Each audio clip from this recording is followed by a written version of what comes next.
Баршаңызға сәлем достар. Бүгін сіздерге нағыз ресторандағы маргарита пиццасының рецептісін ұсынамын. Видеоны міндетті түрде соңына дейін қараңыздар. Ең алдымен қамырын илеп аламыз. Ол үшін жылы суға тұз, қант, ашытқы, зәйтүн майын құямыз. Егер де зәйтүн майы болмаса, оның орнын өсімдік майымен алмастыруға болады. Соңынан ұнды қосып, жақсылап қамыр болғанша илеп аламыз.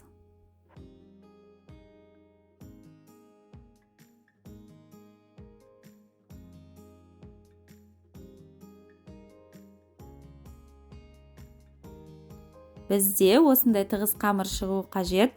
Енді осы қамырдың бетін жауып, жылы жерге орап, шамамен 40-50 минутқа қалдырамыз.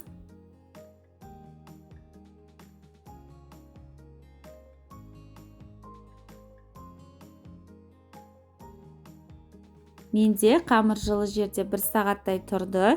Енді осы қамырды теңде 2 бөлікке бөліп аламыз. Осы қамырдан бізде 2 пицца шығады.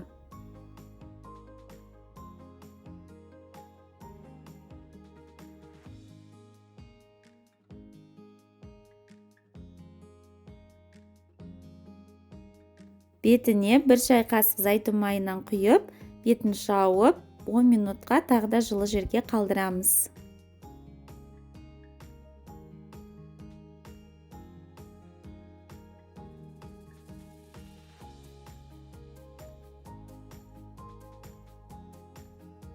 Қамырды тура видеода көрсетілгендей етіп жұқалап жайып аламыз. Сосын оның бетіне пиццаға арналған соусты құйып шығамыз. Егер де сіздерде соус болмаса, оның орнын кетчуппен алмастыруға болады.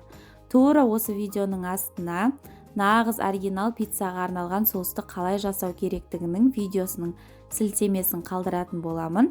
Міндетті түрде кіріп қарап көріңіздер.